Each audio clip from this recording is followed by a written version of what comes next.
So you get a chance to practice this all day long. So what Andrew's going to do is she's going to line herself up. She's going to plant her feet hip width apart. She's going to make sure her feet are straight forward. I'm going to add a couple other things to it. She's going to draw her core in, slightly activate her glutes, and she's going to stand up, maintaining that. Yeah, beautiful. Say good posture. When you say good posture in general to people, here's the first thing they do. They throw their shoulders back. It's not good posture. What you're doing is not going to fix anything, and after the third bite of your dinner, you're going to be back to this.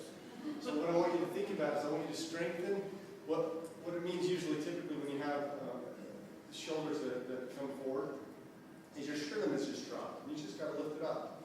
So watch. Go slouch. That's a good slouch. You practice. Okay, now I'm gonna lift this. Go with me. Lift it up. For girls, it's like here I am. So you want to just lift up your sternum, elevate that. If the sternum's up, shoulders are comfortable then. Watch this. If I'm slouching and I lift my sternum up, my shoulders are comfortable. I don't have to go from here to here. That's really weird. So, shoulders bisect the ear. Pretty easy enough? Okay, here we go. Notice she went down. Her knees, did they come together? They can come together. Not good. They can go apart. That's rare, but that's not good also. You want the knees to be right over the second toe, if you want to get really picky about it, but right over the feet.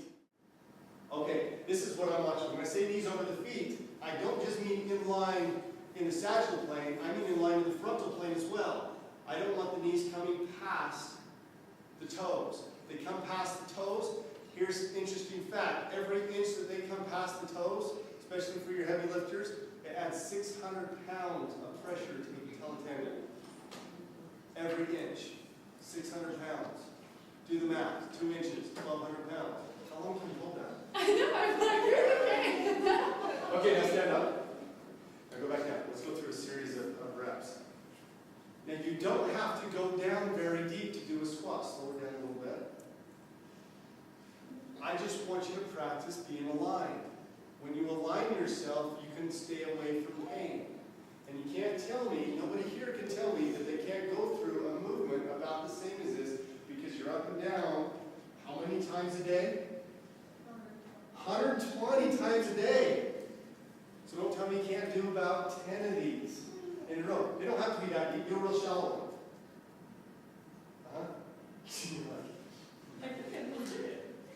That's all you need. Let's get the movement dialed in. Eventually we'll be able to go deeper and deeper and deeper as you challenge yourself. Head and neck. You think that's something that we want to correct? To get that head and neck in line? Okay, Sean, come here. What I'm going to do is I'm going to line Sean up with what's called the wall test. You're going to turn your back to the wall, lean back against the wall, stand about 6 inches out from the wall. There you go. Let your back touch it, your butt touch it, and now I want you to make your head touch it. Good. Then you reach back. What you want to do, go ahead and reach back with your hand and fill the gap between your neck, like the nape of your neck, and the wall. If that gap is 2 inches or less, you're doing pretty good. Your posture's okay. If it's more than that, your sternum is dropped, and you have to straighten the muscles to lift it up. I put this right here, right below the hips.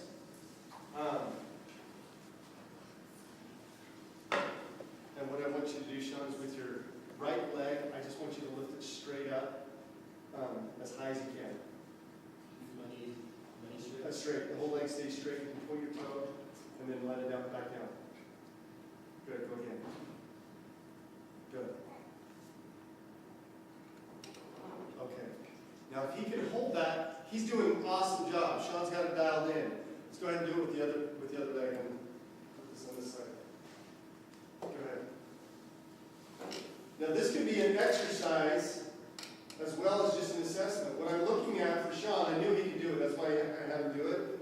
Reach it up and hold it, point the toe a little bit. Okay, now drop it down. What I'm looking for is to see one, if I'm right here at the bottom of the hips, I want to see one, can he get it, keep his leg straight and get it past the pole. If he can, doing pretty dang good. If he can't, he's got some underactive core muscles or cores that are underdeveloped or underconditioned, or something going on with his legs or knees. This could be an exercise all on its own. If he could go up like 3/4 that way, if he could only get to there would be some problems. It doesn't mean it's a big problem. Try this at home. If you can't get your legs straight up, then just work on it. And you just keep pulling it up, you drop it down. You just keep lifting it up. Set after set after set, rep after rep. What I'm looking for when I do this assessment is I'm looking for the standing leg, not the moving leg. I'm looking for the standing leg, and I want the repetitions to be slow. And I'm looking to see if there's any turning of the knee, if the knee's turning in. I'm looking at the hips. I want to make sure the hips stay horizontal.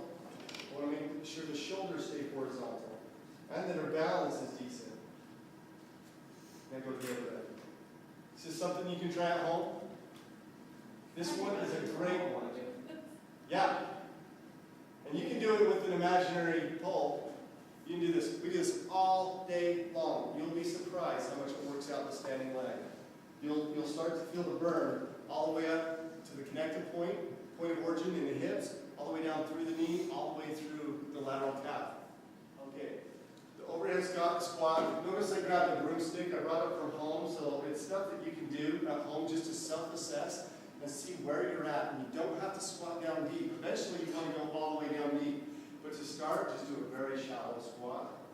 Very shallow. You'll notice instantly when you bend your legs, you have a lot of pressure right here. If you can't hold that and the bar drops down, you have to strengthen these muscles. One way to strengthen them is doing exactly this. We're going to go a little bit deeper. A little bit deeper. Good. Good. Okay. Now holding this position, it takes a lot of strength to hold this position and get rid of the arch back here. You don't want a strong arch back there. If you do, you got some imbalances, and it means the core isn't working the way it needs to work. If the arms drop, it means the back isn't as strong as it needs to be. Come back up. Good. Yay! Yeah, you can do this in a doorway. So if you can imagine that this is a door frame, a door jamb, and Jane is sitting in the opening of the door. Can you picture that? Okay, and you sit nice and close to it. Sit with your back nice and tall. Put that broomstick right there across your collarbone. And what I want you to do now, Jane, is I want you to rotate slowly to the right, tap, and then to the other side. Now I know Jane has the flexibility to do this. Keep going, back and forth. I know she has the strength and the flexibility to do this. You'll be surprised how difficult it can be for some of you, because we don't have those strong muscles that work the transverse abdominis, the rotational muscles. How much spinal flexion do we need? This is about it right here. Real easy to assess. If you can't do it, practice it. You're going to get better at it. If you feel any pain doing it, you may have to do some stretching before you do it, and you'll know it.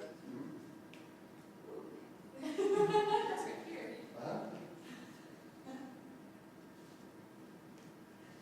This is, after you do this for a while, you'll be surprised. Now, what I want you to do, coming back, I want you to change the position and just do a slight squat. A little more. Yeah, now step to the side. Now, we see all these booty exercises, how to get the perky butt. I need a little space. This is one of the best glute exercises that you can do. Especially it's going to strengthen the core in the back, all those abductor muscles that you need. Good stuff. Nice, thanks Brittany. What you can do, you don't have to have a bungee to do this. You can actually grab onto the doorknobs and do it just fine. You start with pulling the weight all the way back, holding it to you. As you squat down, you extend the weight out, and then stand back up and pull it back in.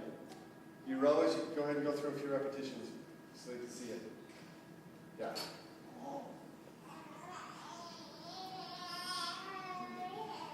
Got it? This is one of the best corrective exercises, and then your brain's just going to all those checkpoints. You're looking at the feet and the ankles, making sure hip width apart, feet straight forward, knees are straight, you're not coming past the toes. Hips are in a neutral position, the back is straight, so thoracic or lumbar spine's taken care of. Thoracic spine is strong because the sternum is up and the head and neck are in line all the time. So constantly we're going through those checkpoints to make sure every movement that we do is in line. That's where pain starts to go away because we're strengthening the underactive muscles. The imbalances is what's causing the pain. The muscles that are underactive are coming in, getting engaged, and becoming part of the motion, part of the movement. So it's taking the pain away. Okay, I think I'm gonna free you guys up and let you go. There's some other stuff that we're gonna include on some of the